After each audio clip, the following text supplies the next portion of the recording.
The surrender message was broadcast on every frequency the Velon Empire used. It traveled across radio waves, quantum channels, subspace relays, and even old-fashioned light pulses. Commander Dolvik recorded it himself, standing on his bridge with his forearms at his sides, and his voice stripped of every trace of pride. "This is Commander Dolvik of the Velon Imperial Fleet. We declare unconditional surrender to the planet Earth. We request permission to withdraw our forces peacefully. We mean no further harm." He sent the message and waited, and waited, and waited. No response came. He sent it again. Same frequencies, same words, same desperate hope that someone, anyone, on that blue planet was listening. Nothing. "Are we transmitting correctly?" he asked Rekka. Rekka checked the systems 3 times. "Yes, Commander. The signal is reaching their surface. It has been received by multiple communication networks across the planet." "Then why is no one responding?" Rekka hesitated. She pulled up the data from Earth's communication networks. What she found made her close her eyes for a long moment. "Commander," she said, "the message was received. It was classified by their automated communication filters as spam." Dolvik blinked. "Spam?" "Yes, Commander. Their systems categorized it as unwanted electronic communication. It was sorted into a folder that humans apparently never check." The bridge was quiet. Somewhere in the back, a junior officer made a sound that might have been a laugh, quickly disguised as a cough. Dolvik pressed his hands against his face, all 4 of them. Meanwhile, on Earth, it was a Wednesday morning. The world was doing exactly what it always did. Traffic moved. Coffee was poured. People argued on the internet about things that did not matter. In Busan, Taeho woke up on his couch to discover that his Wi-Fi had been fixed overnight. He did not know why. He did not care why. He simply grabbed his phone with the joy of a man who had been lost in a desert and found water, opened his drama app, and began watching the episode he had missed 3 days ago. The technician who had fixed his Wi-Fi was a quiet young man named Jiwon, who had also, without knowing it, rerouted a Velon communication signal that had been interfering with local internet frequencies in the Busan area. He had noticed the interference, assumed it was a faulty cell tower, and corrected it in about 10 minutes. The fact that he had accidentally jammed an alien empire's surrender broadcast did not appear in his service report. In Seoul, Yuna was walking to her exam. She felt nervous, but ready. She had studied until 2 in the morning, and she was fairly sure she understood wave functions now. Or at least, she understood them well enough to pass, which was the same thing. Her friend Hyun walked beside her, eating a pastry and complaining about the heat. "Did you see that thing online about aliens?" Hyun asked between bites. "What thing?" "Some conspiracy post. People saying there are aliens orbiting Earth or something. Someone posted pictures of weird lights in the sky." Yuna shrugged. "There are always people saying that." "True. Anyway, good luck on the exam." "Thanks, you too." They went into the building and took their seats, and opened their exam papers and thought about physics, which was, in Yuna's opinion, much harder to deal with than aliens. Back in orbit, Commander Dolvik had decided to try a different approach. Since the humans were not responding to his surrender, he would send an envoy down to the surface to surrender in person. It was humiliating, but at this point, humiliation was the least of his problems. He chose Rekka for the job. She was calm, she was smart, and she was the only officer he trusted not to make things worse. Rekka took a small shuttle down to the surface. She landed in a park in Seoul, because the shuttle's navigation system said it was a large open area with minimal structures. The shuttle settled onto the grass between a playground and a row of benches where elderly men played board games. Rekka stepped out. She was tall, gray-skinned, and had 4 arms. She was wearing the formal uniform of a Velon diplomatic officer. She carried a white flag. because her research indicated that humans used white flags to signal peaceful intent. The elderly men at the benches looked at her. She looked at them. One of the men, a 73-year-old retired postal worker named Dong Chul, adjusted his glasses and said, "You are standing on our game board." Rekka looked down. She had indeed landed one foot on the corner of a large board painted on a stone table. She stepped back immediately. "I apologize," she said. "It is fine," Dong Chul said. He studied her for a moment. "Are you from the university? The arts department does strange things sometimes." "I am from the Velon Empire," Rekka said. "I have come to deliver our unconditional surrender to the people of Earth." Dong Chul looked at his friends. His friends looked at him. One of them shrugged. "You should probably go to City Hall for that," Dong Chul said. "We just play board games here. Could you direct me to the appropriate authority?" Dong Chul pointed down the street. "Take the subway. Line 2. Get off at National Assembly Station. Big building. You cannot miss it." "Thank you. Do you need a transit card?" Rekka did not have a transit card. She did not have any Earth currency. She did not, in fact, have anything except a white flag and a surrender document written in 17 languages.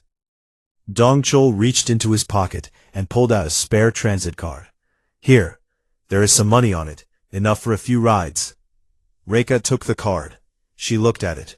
She looked at the old man who had just casually helped an alien invader navigate public transportation. "Why are you helping me?" she asked. Dong Chul shrugged. "You seem lost." Rekka took the subway. It was clean and efficient and absolutely packed with people. Nobody gave her a second glance. In a city of 10 million people, a tall gray alien with 4 arms was apparently not unusual enough to stare at. A teenager offered her a seat. She declined politely. A small dog in a woman's bag sniffed at her and wagged its tail.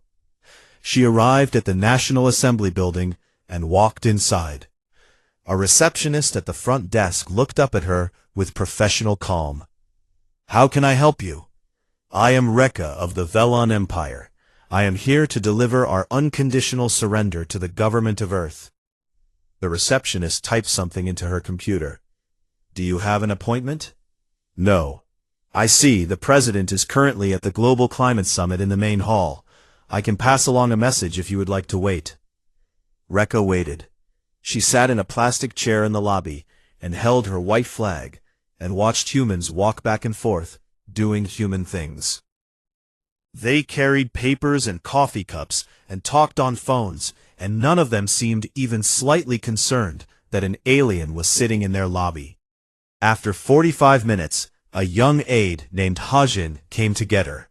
He was polite, well-dressed, and clearly in a hurry. "The president can see you briefly between agenda items," he said. "Please follow me." He led her down a long hallway and into a large meeting room. The room was full of people, diplomats, officials, scientists, all discussing climate change. Large screens showed graphs about carbon emissions and ocean temperatures. Nobody looked up when Rekka entered. The president, a composed woman in her 60s named Misuk, was seated at the head of the table, reviewing documents. Hajin leaned down and whispered something to her. She looked at Rekka, nodded once, and held up a finger indicating she needed a moment. Rekka waited while the president finished reading a paragraph about rising sea levels. Then the president looked at her directly. "You are from the Velon Empire?" "Yes, Madam President." "And you are surrendering?" "Yes, Madam President, unconditionally." President Misuk nodded thoughtfully. "Very well, we accept your surrender. Hajin, please have the Foreign Affairs Office draft the appropriate documents." She looked at Rekka again. "Is there anything else?" Rekka blinked. She had expected anger, fear, demands, conditions, something. Not a calm nod between agenda items. "You are not surprised?" Rekka asked. President Misuk looked at her with kind but steady eyes. "Should I be?" Rekka opened her mouth, then closed it. She did not have an answer for that. Hajin gently guided Rekka out of the room. The Foreign Affairs Office handled the paperwork. Reka signed everything with hands that were trembling, though she was not entirely sure why. By that evening, the surrender was official. It was mentioned on the evening news, between a report about a new high-speed rail line and an update on the panda that had sneezed. The anchor spent about 15 seconds on it. In other news, an extraterrestrial organization known as the Velon Empire formally surrendered to Earth today. Officials say there is no cause for public concern. And now, the weather. In Busan, Taeho watched the news segment while eating dinner. He paused his chopsticks for a moment, shrugged, and went back to his meal. His drama was loading perfectly now, and that was all that mattered. In Seoul, Yuna came out of her exam feeling cautiously optimistic. Haeyeon was waiting outside. "How did it go?" Haeyeon asked. "I think I passed," Yuna said. "See? I told you wave functions are not that hard. You said nobody understands wave functions." "That is also true. Both things can be true." They laughed and walked to their favorite noodle shop and did not check the news. In Jeju, a delivery arrived at Sunho's daughter's house. It was a large gift basket wrapped in silver paper. Inside were exotic fruits from 7 different star systems, a handwritten apology note in 17 languages, and a small crystal sculpture of a Velon soldier bowing. The note read, "To the kind man with the barley tea. With deepest respect and apology, Sergeant Brock." Sunho examined the fruits, tried one, decided it tasted like a mix between a mango and a potato, and gave the rest to his neighbors. In Daejeon, Jisoo and Minho ate samgyeopsal at their kitchen table, and talked about nothing important. Jisoo did not mention the space object she had redirected into the sun. It had already been filed in her daily log as a routine anomaly, and she had forgotten about it by the time she left work. And high above the earth, the Velon fleet slowly turned and began its long journey home. 10,000 warships, 40 million soldiers, the pride of 9 conquered galaxies, all retreating in silence from a planet that had barely looked up. Commander Dolvik stood at his viewport one last time and watched the blue planet shrink behind him. He thought about the retired teacher who offered tea to his soldiers, the police officer who asked for a permit, the engineer who threw his ultimate weapon into a star and then went shopping for pork, the old man who gave his officer a subway card, the president who accepted his surrender between climate reports. He thought about all of it, and he understood something that no one in the Velon Empire had ever understood before. The humans were not weak. They were so far beyond the Velon that war was not even a concept that applied to them anymore.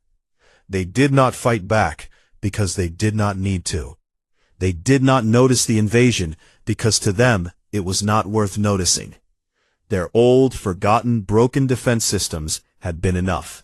More than enough. Earth was not a planet to conquer. Earth was a planet to be very, very careful around. Dolvik turned away from the viewport and walked to his quarters. Behind him, Earth grew smaller and smaller, until it was just a pale blue dot in the darkness. And on that pale blue dot, life went on. Taeho watched his drama. Yuna started studying for her next exam. Sunho shared alien fruit with his neighbors. Jisoo planned what to cook for dinner tomorrow. Dongchul won his board game. The universe had changed forever. Humanity did not notice. And that, perhaps, was the most human thing of all. The Singularity Bomb sat in the deepest vault of the Iron Flame, behind 7 layers of armored doors, and guarded by soldiers who had been specifically bred to feel no fear. It was a black sphere, perfectly smooth, about the size of a human basketball. It did not glow, it did not hum, it did not look dangerous at all. That was what made it so terrifying. Inside that sphere was the compressed heart of a dead star. When activated, it would expand outward and collapse everything within a planetary radius into a single point of infinite density. No shields could stop it. No technology could reverse it. It had been used 3 times in the history of the Velon Empire, and 3 planets had simply ceased to exist. Commander Dolvik stood in front of it, and felt something very close to relief. This was his answer. This was the solution. Forget the plasma cannons, forget the ground troops, forget everything. He would erase Earth from the universe itself. Prepare the bomb for deployment, he ordered. Reika stood behind him. She had been quiet for a long time. She had watched the orbital bombardment fail. She had listened to the ground invasion fall apart. She had heard Sergeant Brock being given a permit violation notice. And now, watching the commander reach for the most destructive weapon ever created, she felt she needed to say something. "Commander," she said carefully, "if the humans' forgotten defensive satellites could neutralize our entire fleet barrage, is it possible they could also handle the singularity bomb?" Dolvik did not turn around. "Nothing handles the singularity bomb, Reika. Nothing in the known universe can stop it. That is why we built it. The humans seem to have many things that are not in the known universe, Commander." Dolvik turned and looked at her with his sharp black eyes. "Launch the bomb, Reika." "That is an order." Reika straightened her back. "Yes, Commander." The singularity bomb was loaded into a special deployment pod and launched from the iron flame at maximum speed. It streaked toward Earth like a black arrow, silent and unstoppable. On Earth, it was Tuesday afternoon. In a small monitoring station near Daejeon, an engineer named Jisoo was having a very boring day. She was 28 years old, had 2 engineering degrees, and spent most of her working hours watching screens that showed absolutely nothing interesting. Her official title was Orbital Anomaly Response Technician, which was a fancy way of saying she was the person who dealt with space junk that got too close to Earth. The monitoring station was underground, clean, and quiet.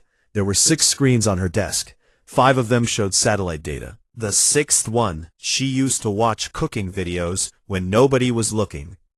Jisoo was watching a video about how to make perfect kimchi fried rice when one of her screens beeped. She glanced at it. A small red dot was moving toward Earth on the orbital display. The system had flagged it as an unknown object. Jisoo put down her chopsticks and leaned closer. The object was small, it was moving fast, and it was radiating an energy signature that her computer classified as undefined, which meant the system had no idea what it was. Jisoo pulled up the analysis tools and ran a quick scan. The results came back in seconds. The object contained compressed stellar matter, extremely compressed, the kind of compression that only happened in the cores of dying stars. She raised her eyebrows. That was new. "Hey, Wonjin," she called across the room to her coworker, who was sitting at his own desk doing a crossword puzzle. "Come, look at this." Wonjin rolled his chair over. He was 31, easygoing, and had the kind of face that always looked slightly amused. He looked at the screen. "What is that?" he asked. "Something with a compressed stellar core, heading straight for Earth at about 40,000 kilometers per second. That sounds bad." "It sounds very bad. Should we call someone?" Jisoo thought about it for a moment. Then she pulled up the station's defense interface. It was a program she had never actually used before. It had been installed when the station was built, and updated automatically every few years. She had read the manual once during training, and promptly forgotten everything about it. The interface was simple. It showed the incoming object, and offered a list of response options. Option 1. Destroy the object. Option 2. Deflect the object. Option 3. Redirect the object. "Where do you want to redirect it?" the system asked in plain text. Jisoo typed, "The sun." Confirmed, redirecting. And that was it. 60,000 kilometers above Earth, a network of defense satellites that Jisoo did not even know were connected to her station, locked on to the singularity bomb. A beam of energy, clean, precise, invisible, caught the bomb and gently changed its course. The bomb did not explode. It did not fight back. It simply curved away from Earth in a long, smooth arc and headed straight for the sun. It took 4 minutes. The bomb hit the surface of the sun and was swallowed without a trace. The sun did not even flicker. Jisoo watched the red dot disappear from her screen. She leaned back in her chair. "Well," she said, "that was something." "What was it?" Wonjin asked. "I have no idea. Some kind of compressed star bomb thing. The system caught it and threw it into the sun." "The system can do that?" "Apparently." They looked at each other for a moment. Then Wonjin shrugged and rolled back to his crossword puzzle. Jisoo picked up her chopsticks and went back to her cooking video. She pulled out her phone and sent a text to her boyfriend, Minho. "Weird day at work. Some kind of space object almost hit Earth. System dealt with it.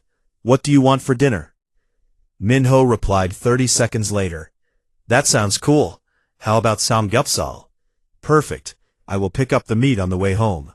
She put her phone down and smiled. It was going to be a good evening.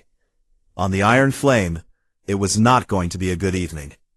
Commander Dolvik stood in the center of his bridge and stared at the main screen. The screen showed the trajectory of the Singularity Bomb, his ultimate weapon, the destroyer of worlds, the most powerful device ever created by the Velon Empire, being casually redirected into a star by a planet that, as far as he could tell, had not even woken up from its nap to do it. The bridge was silent. Every officer, every soldier, every crew member stood frozen. They had all seen it. They had all watched the impossible happen. "The bomb," Dolvik said. His voice was barely above a whisper. "Where is the bomb?" "In the star, Commander," Rekka said. Her voice was steady, but her hands were shaking. "The humans redirected it into their sun. The sun absorbed it completely." "They redirected it?" "Yes, Commander." "Into their sun?" "Yes, Commander. And the sun is fine." "The sun is fine, Commander." Dolvik sat down at his command chair. He sat down because standing required a kind of strength he no longer had. His 4 arms hung at his sides. His sharp black eyes stared at nothing. He had thrown everything at this planet. Everything. The full might of the Velon Empire, conquerors of 9 galaxies, destroyers of civilizations, breakers of worlds.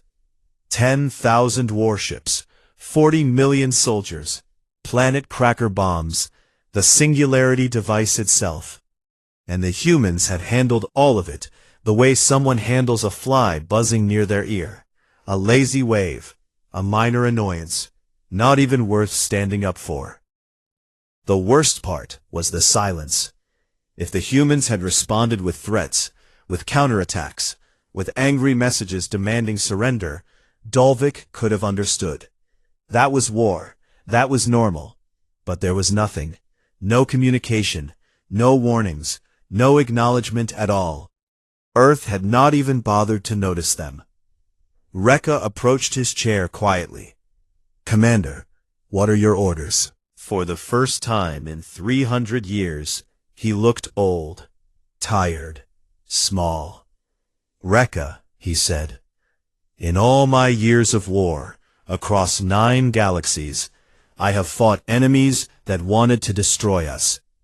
I have fought enemies that wanted to enslave us. I have fought enemies that wanted to eat us." He paused. "But I have never fought an enemy that did not know we were here." Rekka nodded. She understood.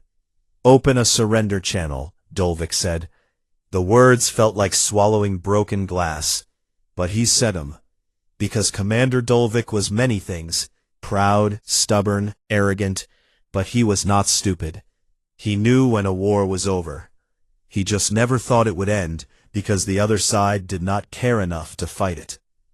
Somewhere far below, on the surface of the blue planet, Jisoo finished her cooking video, logged out of her station, and drove to the market to buy pork belly for dinner. She bought extra, because Minho always ate more than he said he would.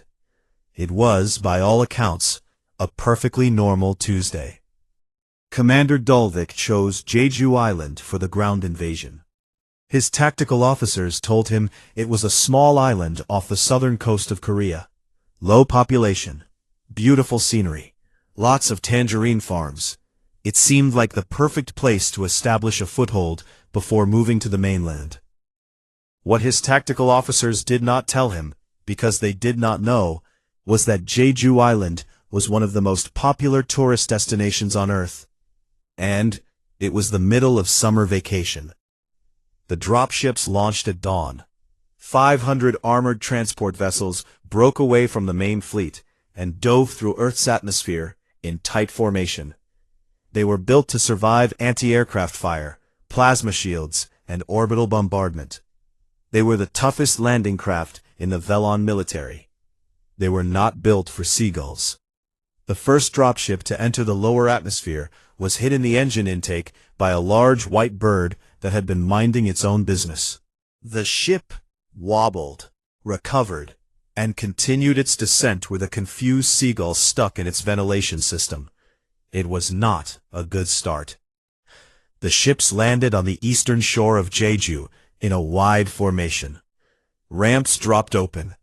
Velon soldiers poured out onto the beach in perfect rows, their armor gleaming, their weapons raised, their forearms flexed and ready for battle. They found themselves standing in the middle of a beach full of tourists. A retired elementary school teacher named Sunho was the first human to make contact with the alien invasion force. He was 67 years old, slightly overweight, and wearing a straw hat and sandals. He had come to Jeju to visit his daughter and eat black pork barbecue. He was setting up a beach umbrella when 500 armored aliens appeared in front of him. They looked at Sunho. "Are you filming something?" Sunho asked. The lead Velon soldier, a sergeant named Brock, did not understand the question. His translation device took a moment to process the language. "We are the invasion force of the Velon Empire," Brock announced, in a voice that was meant to sound terrifying. "Surrender immediately, or face destruction." Sunho tilted his head. "Is this for a movie? My daughter told me they were filming something on the island this week." He looked at the armored aliens more carefully. "The costumes are very good, very realistic." "These are not costumes," Brock said, becoming confused. "We are alien warriors. We have come to conquer your planet." Sunho laughed. It was a warm, friendly laugh, the kind of laugh that made people feel comfortable. "You young people are so dedicated to your work. Very impressive." He reached into his cooler and pulled out a can of barley tea. "You must be hot in all that armor." Brock stared at the can of tea. Behind him, 40,000 Velon soldiers stood in battle formation on the beach, weapons drawn, waiting for orders. In front of them, a retired teacher in sandals was offering them beverages. This was not in the training manual. The situation got worse very quickly. The tourists on the beach, rather than running in terror, gathered around the Velon soldiers with their phones out. They took pictures. They took selfies. A group of college students asked if they could try on the armor. A small child grabbed onto Brock's leg and refused to let go. "Is this an escape room thing?" one tourist asked. "Are you guys from that new TV show?" asked another. "Your skin looks so real. What makeup brand is that?" Brock sent an emergency message back to the Iron Flame. "Commander, the humans are not surrendering. They appear to think we are entertainment." Dulvik, listening from orbit, gripped the arms of his command chair so hard, the metal bent. "Fire a warning shot," he ordered. "Destroy something. Make them understand." Brock raised his plasma rifle and aimed it at a nearby empty lifeguard tower. He pulled the trigger. Nothing happened. He pulled it again. Nothing. He checked the weapon. The power cell was full. The systems were online. But the weapon simply refused to fire. Around him, other soldiers were having the same problem. Every weapon in the invasion force had gone dead. Plasma rifles, energy blades, sonic grenades. All of them had been quietly disabled. None of the Velon noticed the small silver drones floating high above the beach. They were the size of baseballs, nearly invisible against the bright sky. Earth's automated ground defense system had deployed them the moment the dropships entered the atmosphere. The drones had identified every Velon weapon within seconds, and sent targeted electromagnetic pulses that shut them all down. The drones were originally designed to disable illegal fireworks at public events. They had been repurposed for planetary defense as an afterthought by an engineer who thought it was funny. Nobody had tested them against alien weapons before, but apparently alien weapons were not much harder to disable than fireworks. While the soldiers struggled with their dead weapons, someone called the police. Officer Unji arrived 20 minutes later in a standard patrol car with her partner, Officer Kyuho. She was 34 years old, calm, professional, and completely unimpressed by the sight of 40,000 aliens standing confused on a beach. "We received reports of unauthorized activity on the beach," she said, stepping out of her car and adjusting her hat. "Do you have a permit for this gathering?" Brock, who was still trying to remove the child from his leg, looked at her with complete bewilderment. "A permit?" "Yes. Any gathering of more than 500 people on a public beach requires a permit from the Jeju city government. Do you have one?" "We are an invasion force. We do not need permits." Unji took out her notepad. "Name?" "Sergeant Brock of the Velon Empire. Could you spell that?" Brock spelled it. He was not sure why he was spelling it. The situation had gone so far beyond anything he understood that he was now operating on autopilot. Unji wrote it down neatly. "And you are the organizer of this event?" "This is not an event. This is a military operation." "Sir, I am going to need you to lower your voice. There are children present." Brock looked at the child still attached to his leg. The child waved at him. Brock did not wave back, but some part of him wanted to. While Unji dealt with the lead soldiers, the rest of the invasion force was being slowly absorbed by the beach. Tourists offered the alien sunscreen. A woman selling fried seafood from a cart set up next to a platoon and started doing excellent business. A group of elderly women who had been doing morning exercises on the beach invited several confused Velon soldiers to join them for stretching. The soldiers did not know how to respond. They had been trained for battle. They had been trained for resistance, for screaming, for desperate last stands. They had not been trained for hospitality. In the background, Earth's defense drones quietly began dismantling the Velon dropships. They worked with mechanical precision, removing weapon systems, engine components, and communication arrays. The drones made no noise. They drew no attention. Within an hour, every dropship on the beach was a hollow metal shell, as harmless as a garden shed. Sergeant Brock noticed when he tried to radio for extraction and got nothing but static. "Our ships," he said, turning around. He stared at the dropships. The weapons were gone, the engines were gone. The ships looked like empty tin cans. "Oh, was that your equipment?" Sunho said, walking over with another can of barley tea. "Some little flying robots were taking it apart. I thought it was part of the cleanup crew." Brock sat down on the sand. He sat down because his legs would not hold him anymore. 40,000 of the Velon Empire's best soldiers had landed on this island to conquer it, and instead they had been offered tea, asked for selfies, enrolled in a stretching class, and had all their equipment quietly recycled. And nobody, not a single human on this entire island, seemed to think any of this was unusual. Officer Unji finished writing her report and handed Brock a copy. "You will need to appear at the Jeju District Office within 7 business days to discuss the permit violation. If you do not appear, there will be a fine." Brock took the paper. He looked at it. It had an official stamp and everything. "Is there someone we can call to come pick you up?" Unji asked. Her tone was kind but firm, the tone of someone who dealt with confused tourists every day and was very good at it.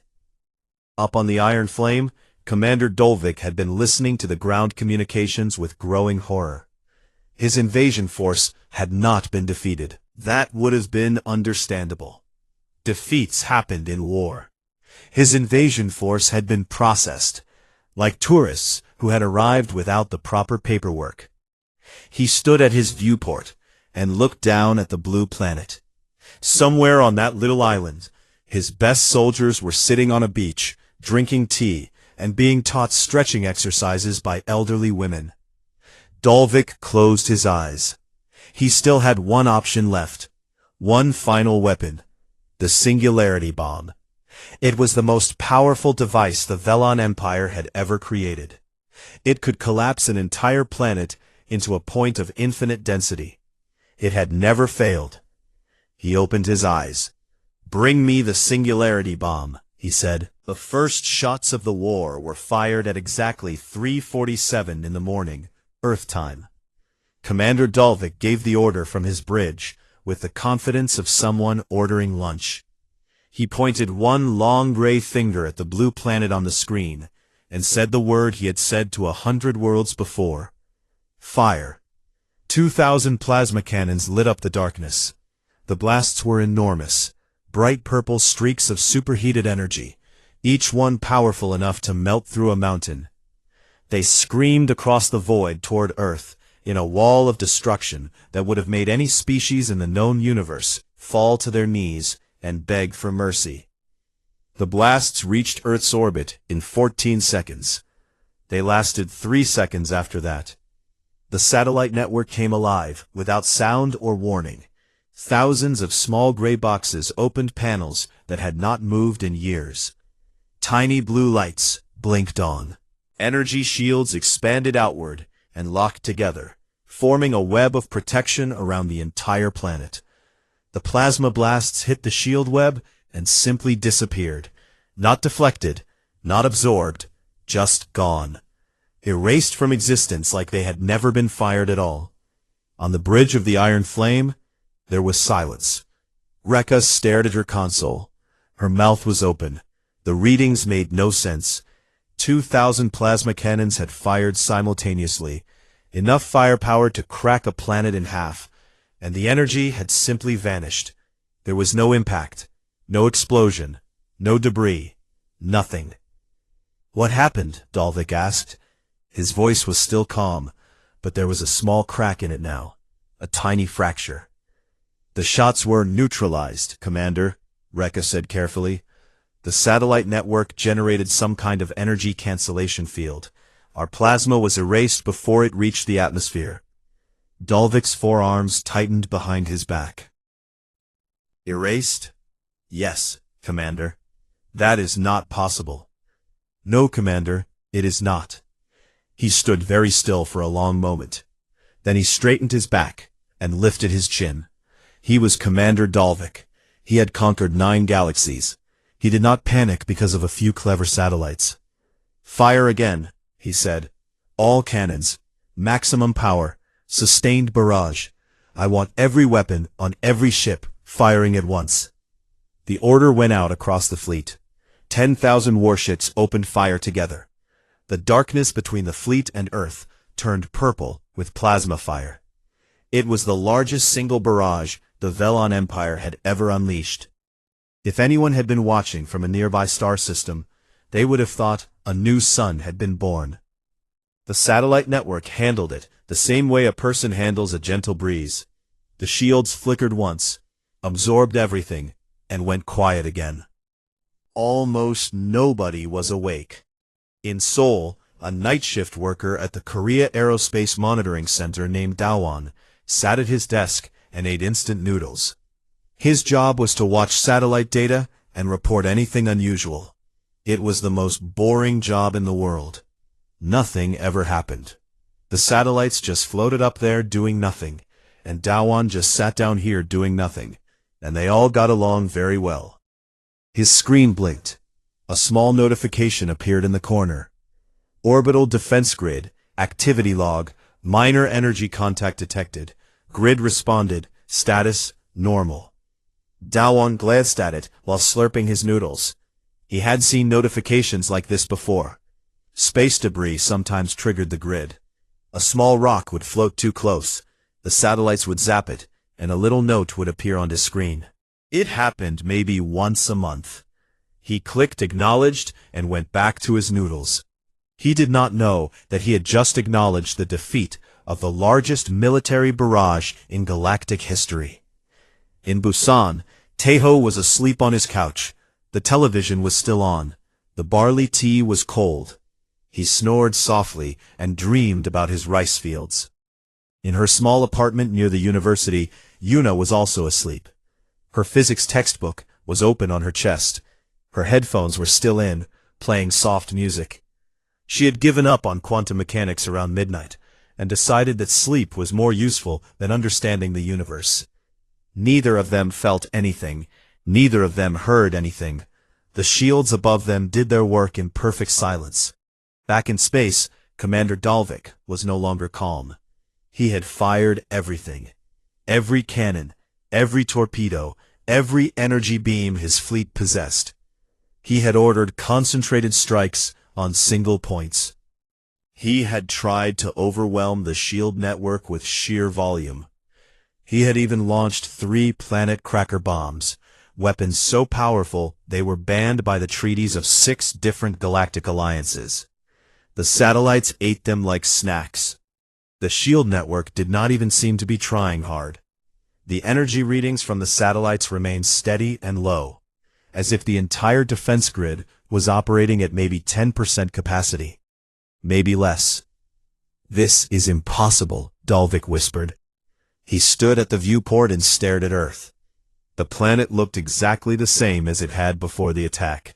Blue, green, white clouds drifting lazily across its surface. Peaceful.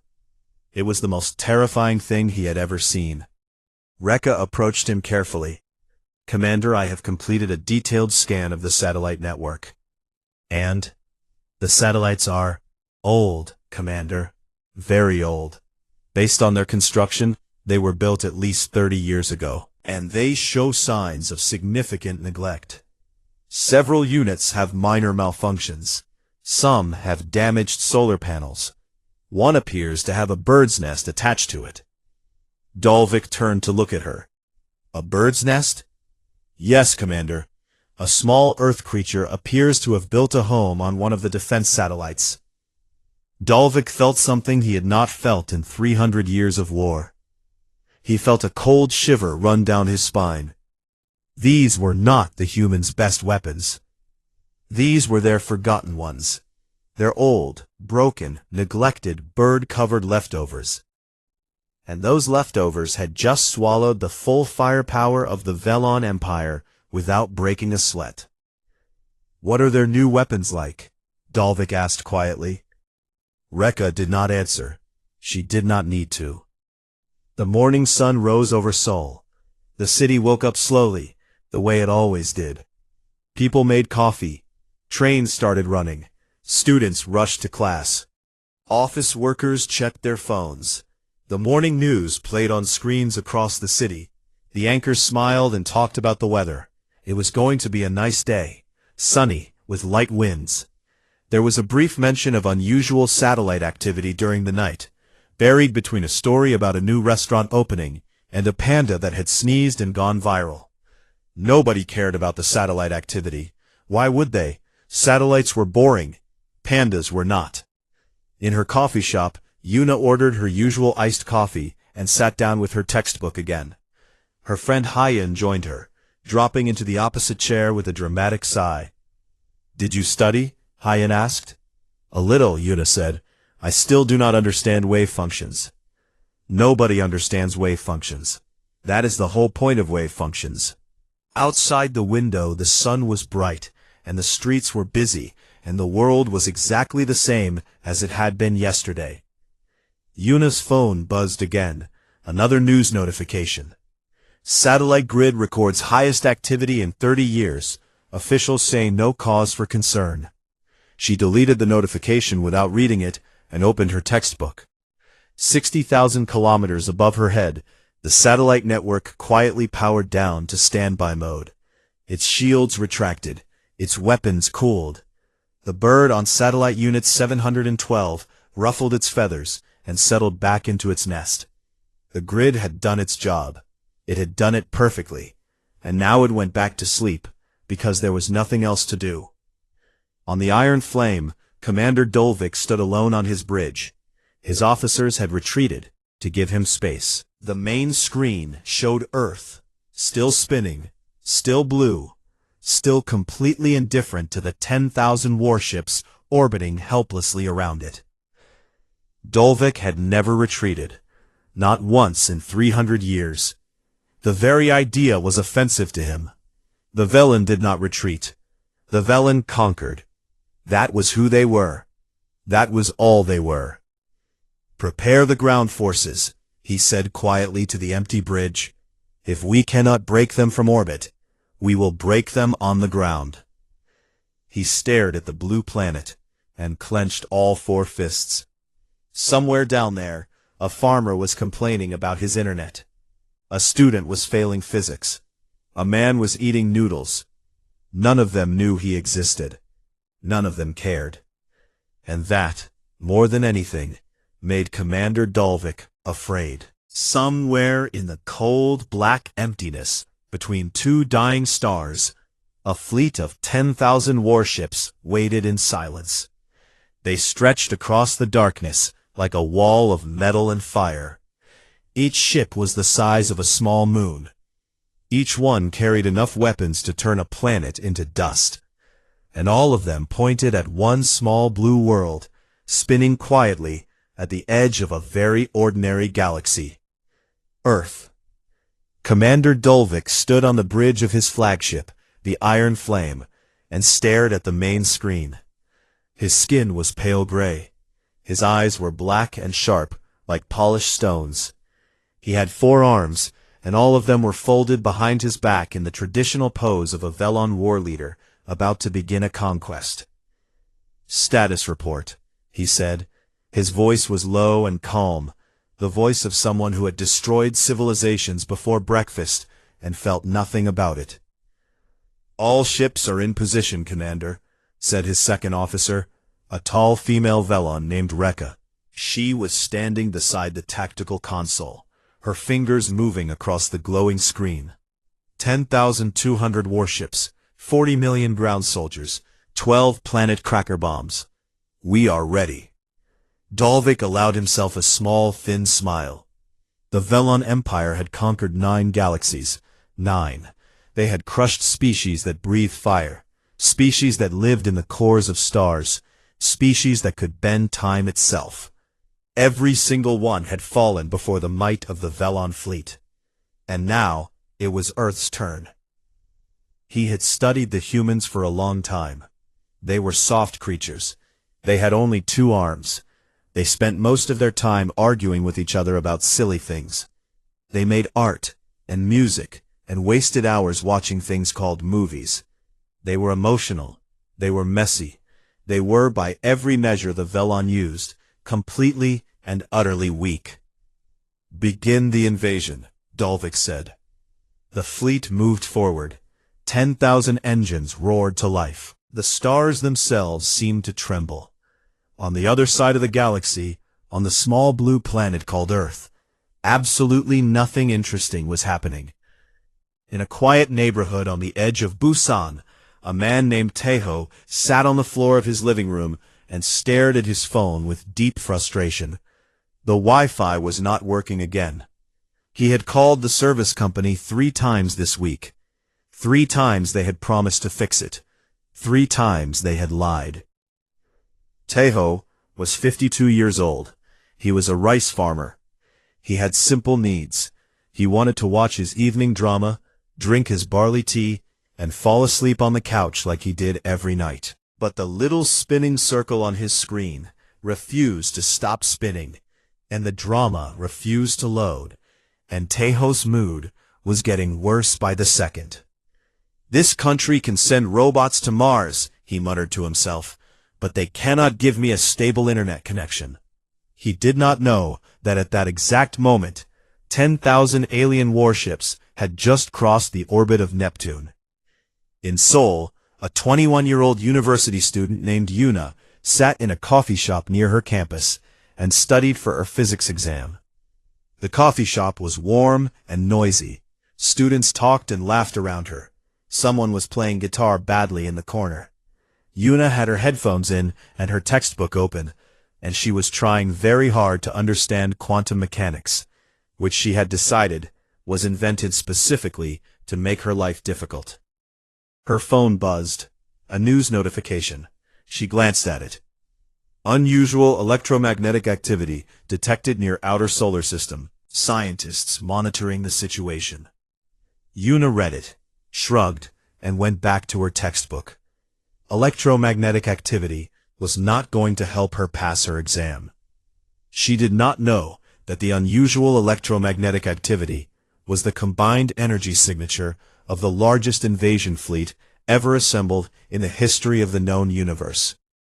Back on the Iron Flame, Commander Dalvik was giving a speech to his officers. He liked giving speeches. He was good at it. His voice echoed through the massive bridge as hundreds of Velon soldiers stood at attention.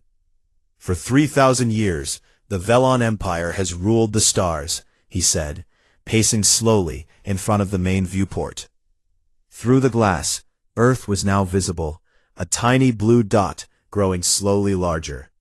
We have broken empires. We have silenced gods. We have turned galaxies into graveyards. And today, we add another world to our collection.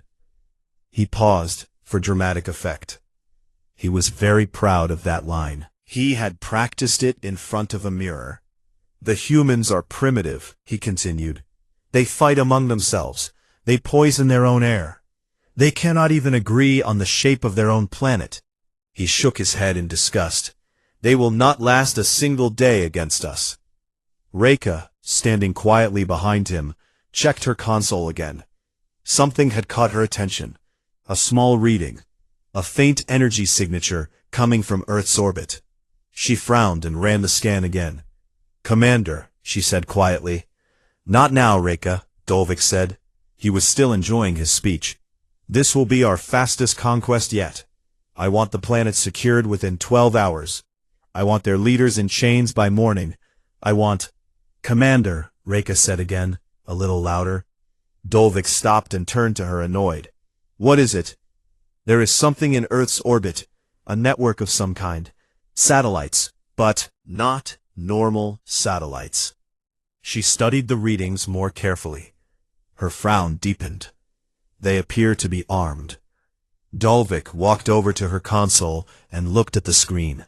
He saw the network, thousands of small objects circling Earth in perfect formation. They were tiny compared to his warships, tiny and unremarkable. He laughed. "That is their defense? Small metal boxes floating in orbit?" He shook his head and turned back to the viewport. "Ignore them. Full speed ahead. Launch the first barrage the moment we are in range." Reika said nothing. She looked at the readings one more time. The energy signature from those small satellites was strange. It was not like anything she had seen before. It was calm, steady, almost like the network was sleeping. Almost like it was waiting. She opened her mouth to say something, then closed it. The commander had given his order, and the commander was always right. He had conquered 9 galaxies, after all. What could a bunch of floating metal boxes possibly do? On Earth, Tejo finally gave up on his Wi-Fi. He put his phone down, made himself a cup of barley tea, and turned on the old television in the corner of the room. The evening news was on. A weather report. Some politician making promises.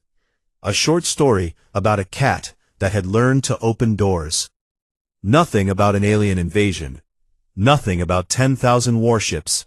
Nothing about the end of the world. Tejo sipped his tea and watched the cat video twice.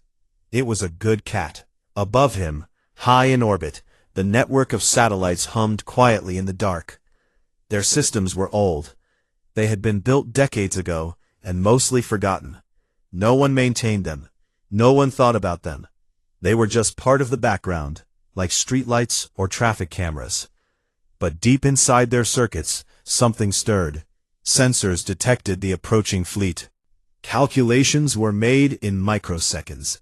Targeting systems powered up for the first time in years. The satellites did not panic. They did not send alerts. They did not wake anyone up. They simply got ready. And Earth kept spinning, quiet and blue and completely unconcerned, while the largest war fleet in history came closer and closer, full of confidence and pride and the absolute certainty that this would be easy.